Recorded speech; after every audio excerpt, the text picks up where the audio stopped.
प्यारे बच्चों, मैं Shubham Pandey SRN international school की ओर से आप सभी लोगों का स्वागत करती हूँ।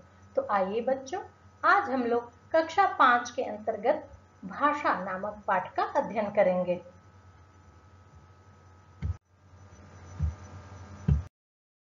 तो बच्चों, यहाँ पर हम लोग देखेंगे भाषा की परिभाषा, अर्थात भाषा किसे कहते हैं। तो दूसरों के विचारों को समझने तथा अपने विचारों को दूसरों तक समझाने के माध्यम को भाषा कहते हैं। या सरल शब्दों में कहा जाए तो मानव मुख से निकली हुई अर्थवान ध्वनियां ही भाषा कहलाती है। बच्चों, अब हम लोग देखेंगे भाषा की विशेषताएं। भाषा के भी कई विशेषताएं होती हैं, जैसे भाषा का संबंध ध्वनि से होता है, लेकिन हर ध्वनि भाषा नहीं होती है। भाषा सार्थक ध्वनियों के मेल से बनती है और संसार में मनुष्य ही भाषा का प्रयोग कर पाता है। पशु पक्षी इत्यादि भाषा का प्रयोग नहीं करते हैं, उनके अंदर भाषा नहीं होता है, उनके अंदर बोली होता है। केवल मनुष्य ही सार्थक ध्वनियों के प्रयोग से भाषा का प्रयोग करता है। तो बच्चों, आइए अब हम लोग देखते हैं भाषा के रूप। तो भाषा के निम्नलिखित दो रूप होते हैं, मौखिक भाषा और लिखित भाषा। मौखिक भाषा किसे कहते हैं? भाषा का वह रूप जिसमें हम मुंह से बोलते हैं और कानों से सुनकर समझते हैं, वो मौखिक भाषा का रूप कहलाता है। जैसे बातचीत, अगर आप लोग किसी एक दूसरे से बातचीत करते हैं तो वह भाषा का मौखिक रूप कहलाता है। भाषण देना, दादी नानी से कहानी सुनना, ये भाषा का मौखिक रूप है। मैं आप लोग को भाषा के बारे में समझा रही हूँ, ये भी भाषा का मौखिक रूप है। और भाषा का लिखित रूप क्या हुआ? भाषा का लिखित रूप वह रूप होता है जिसमें हम अपने भावों या विचारों को लिखकर प्रकट करते हैं, वह भाषा का लिखित रूप हुआ। जैसे हम लोग कहानी लिखते हैं, परीक्षा के समय प्रश्न पत्र का उत्तर लिखते हैं, वह भाषा का लिखित रूप हुआ। अब भाषा के कौशल। भाषा के प्रमुख 4 कौशल है या 4 अंग है। भाषा को हम लोग 4 तरीकों से जान सकते हैं, बोलकर, लिखकर, सुनकर और पढ़कर। तो हम लोग भाषा को इनके 4 तरीकों से जान सकते हैं। या तो बोलकर अपनी बातों को एक दूसरे से बोलेंगे, लिखकर, सुनकर कोई बात बोल रहा है या कोई अच्छी सार्थक ध्वनि बोल रहा है तो हम लोग सुनकर भाषा का रूप पहचानेंगे, और पढ़कर, पढ़ने से भी हमें भाषा का रूप प्राप्त होता है।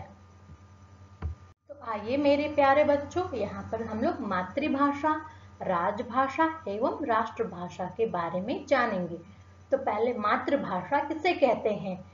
जो भाषा हमें अपने माता पिता से सुनकर बचपन से सीखते हैं उसे मातृभाषा कहते हैं। भारत में यह कई प्रकार की मातृभाषा हो सकती है, जैसे हिंदी, तमिल, तेलुगु, पंजाबी, मराठी, उड़िया इत्यादि। राजभाषा किसे कहते हैं? देश के राजकीय कामकाज तथा कार्यालयों के काम के लिए राज्य द्वारा स्वीकृत भाषा को राजभाषा कहते हैं। भारत की राजभाषा हिंदी है। राष्ट्रभाषा किसी देश के अधिकतर लोगों द्वारा बोली या प्रयोग की जाने वाली भाषा को राष्ट्रभाषा कहते हैं। देश की भावनाओं के आधार पर भारत की राष्ट्रभाषा हिंदी को माना जाता है, लेकिन अभी तक संविधान में हिंदी को राष्ट्रभाषा का दर्जा नहीं दिया गया है, इसलिए हिंदी अभी हमारी राजकीय यानी राजभाषा है, राष्ट्रभाषा नहीं है। तो बच्चों, हम लोग देखेंगे बोली और भाषा में क्या अंतर है। तो पहले बोली किसे कहते हैं? बोली एक छोटे भूभाग पर बोली जाती है और छोटे लोक कथाओं की उनमें रचना की जाती है, जैसे भोजपुरी, बुंदेलखंडी इत्यादि। और भाषा किसे कहते हैं? भाषा एक बड़े भूभाग पर बोली और समझी जाती है, इसके साथ किसी बड़े महाकाव्य की रचना भी हुई होती है, जैसे अवधी भाषा में रामचरितमानस की रचना की गई है। लिपि, लिपि कैसे कहते हैं? किसी भी भाषा की लिखने के ढंग या लिखावट को लिपि कहा जाता है, जिसे लेखन प्रणाली भी कहते हैं। लिपि को आसान भाषा में आपको समझाए तो किसी भी ध्वनि को लिखने के लिए जिन चिन्हों का उपयोग किया जाता है उन्हें लिपि कहते हैं। मेरे प्यारे बच्चों, आपने देखा होगा कि हमारे भारतीय नोट पर 17 भाषाओं में मूल्य लिखा होता है। तो यह आप कैसे पढ़ पाते हो? लिपि के कारण। लिपि के कारण ही हम लोग किसी भी शब्द या अक्षर को पढ़ पाते हैं, उसके लिखने के ढंग के कारण से।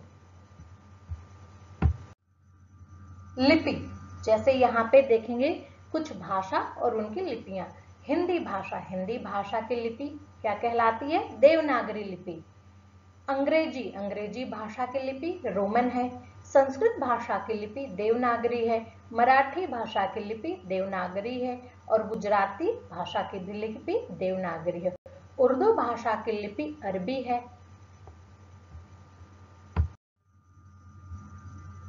अगर आप लोग को मेरा यह वीडियो पसंद आया होगा तो आप लोग लाइक कीजिएगा, सब्सक्राइब कीजिएगा और कमेंट कीजिएगा। धन्यवाद।